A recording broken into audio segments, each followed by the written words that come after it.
Hey everyone, what's up? This is Sam from the Tabletop Archives, and this is going to be the first of many of our DM Fireside videos.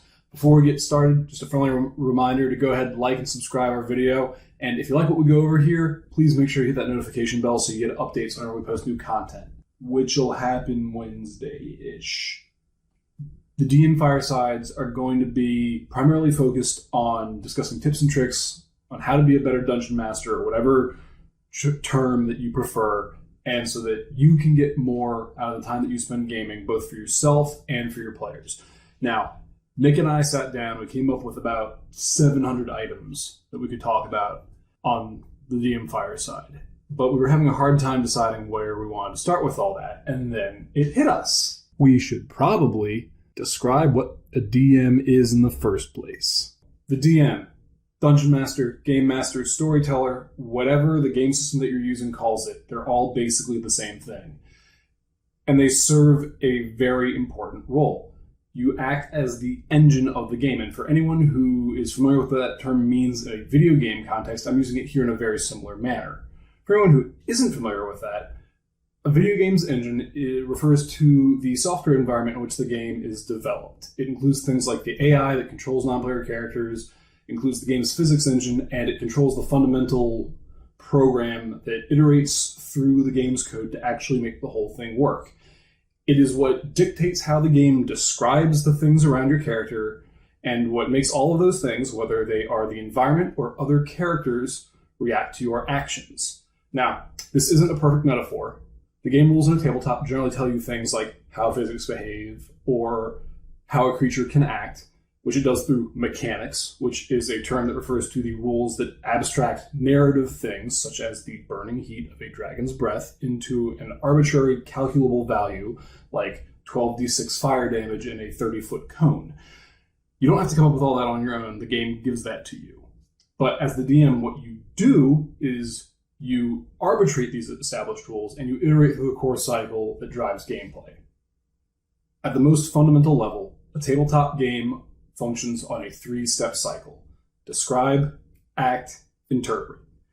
The first and last steps in the cycle are the responsibility of you as the DM. In step 1, the DM describes the scene that the player characters find themselves in. For instance, if I am your DM in a game of Shadowrun, I might describe a scene as follows. Your group of Shadowrunners walks into the back room of a bar to meet with Mr. Johnson. The room is sparsely appointed with a plasticrete floor and cinderblock walls. And you see Mr. Johnson sitting at the far end of a brushed plasteel table wearing a crisp suit with his big orcish bodyguard standing next to him. Now, this is a purely narrative description. The describe step gets into the world of mechanics when you start looking at things such as what are the stat blocks for Mr. Johnson or his bodyguard. These may not be things that you openly state to the players, but they come into play when you have to mechanically interpret things later on in step 3. And functionally, they abstract narrative qualities, such as how charismatic or well-spoken a character is. It's the difference between saying, Mr. Drake speaks with elegance and sophistication, and saying, Mr. Drake has a charisma score of 6 and 7 ranks in negotiation. They describe the same thing. I'd probably tell the players the former, while the latter is what goes on his character sheet. In step 2, the players act based on the description that the DM gives. So my players in this scenario agree to take seats at Mr. Johnson's table, and one of them says that they want to try and see how well the bodyguard is armed. That's it. Step 2 is very simple. Your player says, I want to do the thing, after hearing you describe the scene. This brings us to step 3, which is the DM interprets the player's desired narrative actions based on the mechanics of the game, and then describes the results, which starts the cycle over again now that the scene has been changed by the player's actions. In our example, our players told me that the action that they want to take is check out the bodyguard. I interpret this through the mechanics of the game as a perception test. So I tell them to make an intuition plus perception roll, and I oppose the roll with the bodyguard's agility plus palming. A player gets a massive 4 net hits, so I tell them they do see the distinct bulge of a large frame pistol underneath the guard's jacket, and since they got a lot of hits and beat that test by a wide margin, I also throw in that they notice he's a little shaky, like someone who has a lot of cyberware installed. That's the describe, act, interpret cycle in a nutshell. Obviously, there's a lot of nuance beyond that, and that's something that we'll be covering in later videos. Things like when to call for a roll versus when to just handle something narratively, or the great and terrible power of the DM fiat and everything that comes with it. The other thing that I want to talk about today is the one thing that a DM definitely is not, and that is the sole arbiter of the narrative.